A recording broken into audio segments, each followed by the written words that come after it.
Regional integration is critical for expanding the size of the African markets. Intra-African trade is the lowest globally, approximately at 15%, compared to 54% in the North America Free Trade Area, 70% within the European Union, and 60% in Asia.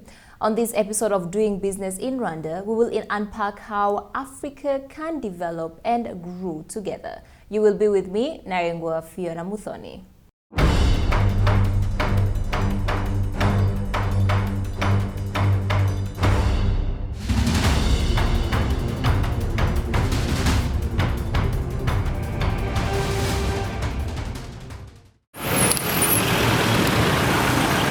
The momentum for integration can be felt from all areas and different levels of society. People are actively seeking to forge more ties with each other. Prudence Sebahizi, the Chief Technical Advisor on the African Continental Free Trade Area Agreements and the Head of Negotiation Support Unit at the African Continental Free Trade Area Secretariat, brings us to speed. Integration is happening. On the 1st of January 2021, the heads of state and government of Africa have decided to launch trading under the African Continental Free Trade Area, and it is expected that this whole market is going to be driven by the private sector. So when we see the private sector involvement, when we see the business people trying to reap the opportunities of the market, we believe that we are on the right course. I can say that the AfCFTA is aiming at integrating the market of 55 countries of Africa, which has a combined GDP of 3.4 trillion US dollar. This is a big market, and we want Africans to be the one taking advantage of that market. We want investors from Africa. Of course, we do call on investors from outside to also come and invest on the continent, but we think Africans should be the first to reap the benefits of this market. And since Africa is rich in natural resources, which we all know, since Africa has human resources, which we all know, then why not make Africa great? According to the United Nations Conference on Trade and Development, intra-African exports was 16.6% of total exports in 2017, compared with 68.1% in Europe, 59.4% in Asia, and 55% in America. All of us as a continent realized how little we were benefiting from our own inner markets. Whether tourism or business or trade was so dependent upon the outside world. So when the world closed, then we started looking for our own internal mechanisms. And I think that really sparked off an element of energy, of trying to look inward with a positive perspective. And I want to really commend that that has been a mobilizing factor for this.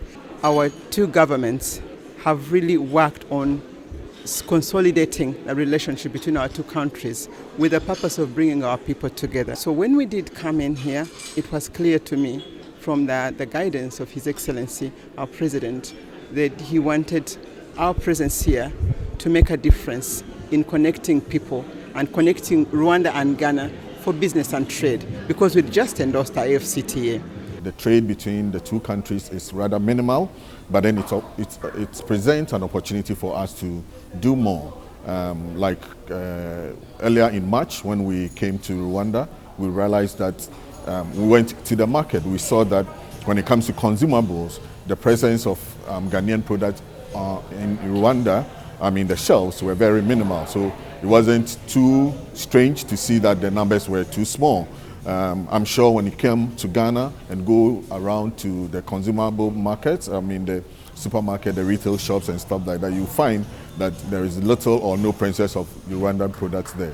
But then this collaboration is supposed to create a certain beginning where our businesses are going to speak some more, and then trade is going to be easier. So for me, what has happened in the past, it only gives us a step to step on to take advantage of the opportunity. To take advantage and create new opportunities, Rwanda and Ghana officials from both governments as well as the private sector are seeking to explore opportunities in which the two countries can partner.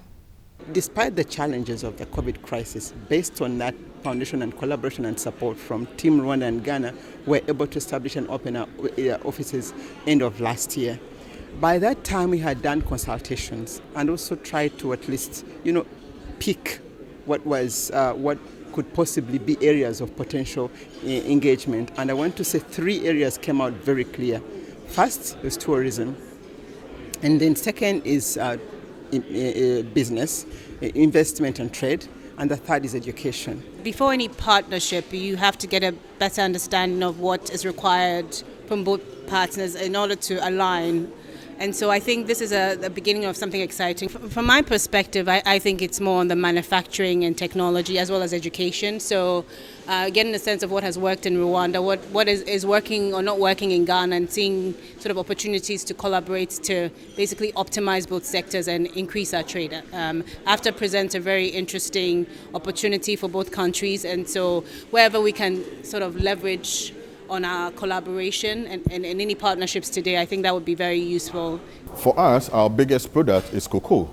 Okay, I mean, our biggest and a very valuable product is cocoa. I mean, there's this saying that when you go everywhere and you eat chocolate, there is some bit of Ghanaian cocoa in there. I mean, no chocolates taste better without Ghanaian cocoa. So first of all, we're going to push cocoa very well.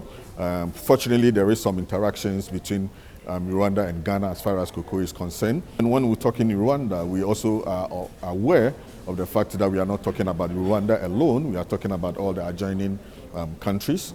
So that is one area that we are looking at. We are also looking at how we can leverage technology to see how the two countries mutually benefit from the tech area, because we know that Rwanda is quite big when it comes to the IT area. I mean, we're talking about the share butter and the share cakes and all that. It's also an area that, I mean, we know that some businesses have expressed interest in dealing with Ghana on. Intracontinental trade provides numerous advantages. Wider regional markets can open up more opportunities for African producers and consumers beyond the sometimes small markets within their own borders. Yairata Glover, Chief Executive Officer of Yaira Glover Ghana Limited, has for many years been an investor in the Rwandan markets. I have been working with Rwanda for some time now. I got back to Ghana from Switzerland to start producing organic cocoa. So we have to look for pyrethrum, which is the organic insecticide that should be used. And we found that only in Rwanda. So we work with Horizon to bring that from Rwanda to treat the organic farms in Ghana. In so doing, we try to promote intra-African trade and comparative advantage.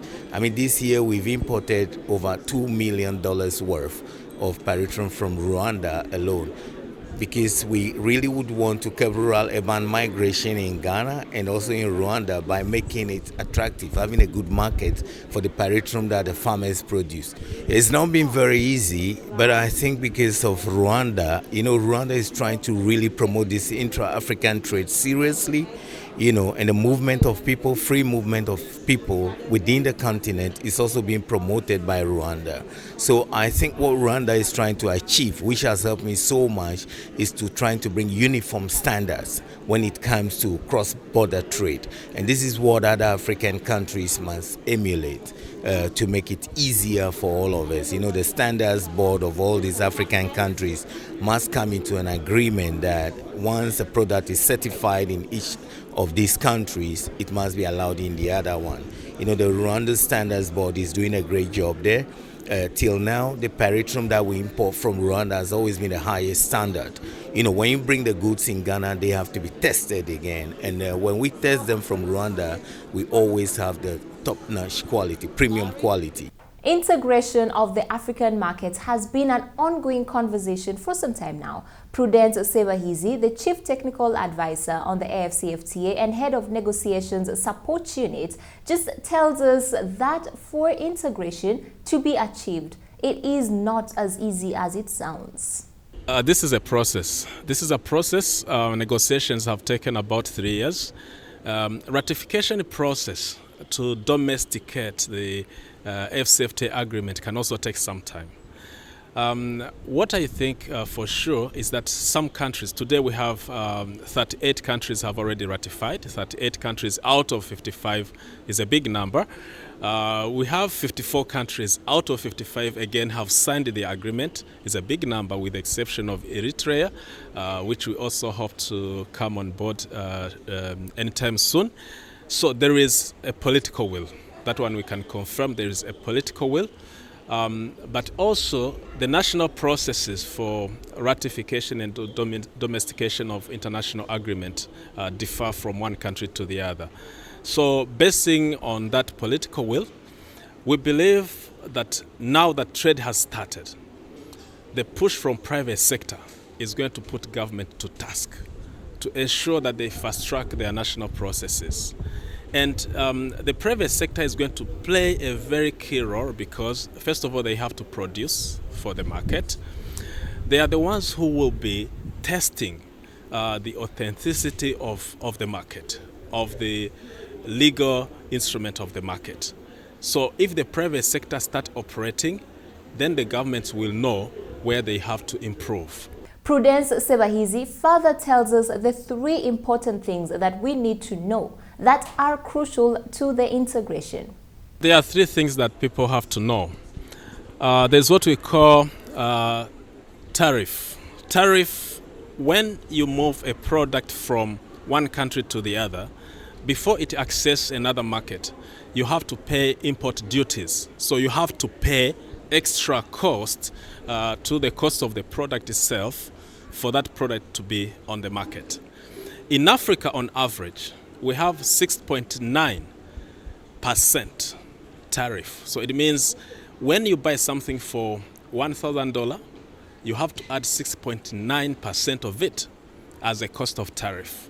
So that one is a big challenge to African business people.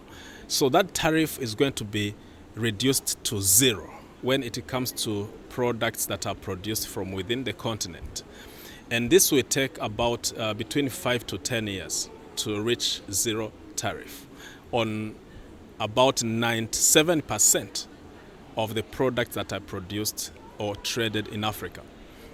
The second challenge is what we call non-tariff barriers. And non-tariff barriers, these are embedded in regulations of countries, making it difficult for the movement of people, for the movement of goods to be smooth. If, for example, for you to cross one border, it takes like 2 or 3 days to clear your products at customs border posts. This means that there are those procedures sometimes that can hinder business because they are not harmonized. So the AfCFTA looks at harmonizing those regulations, making it easier for products to take less time to cross the borders, but also making it possible because in some countries it has even been difficult to trade products from one country to the other because of those embedded regulations. There are, of course, other structural challenges such as infrastructure. For those ones, they have to be addressed at macro level by all governments together. But at micro level, we have to look at those regulations. We have to look at those tariffs that have been making the cost of doing business in Africa very high. Well, I think we're still far away from what is to be, the norm. But when I see countries like Rwanda, they doing all what it takes to make sure that our aims and objectives are achieved. They just don't talk, they walk the talk. Once we walk the talk, we'll be technologically all right. That is it. The universities must not just be leaning on theory, but they need to have the practical aspect of everything that they do, so that whatever we have in Africa can be transformed into products for export and consumption. That's a wrap on today's episode of Doing Business in Rwanda. Thank you so much for tuning in. If you have any conversations or questions that you'd like to ask, feel free to write to us on Twitter at CNBC Africa. You're with me, Narengwa Fiona Muthoni. It's bye for now.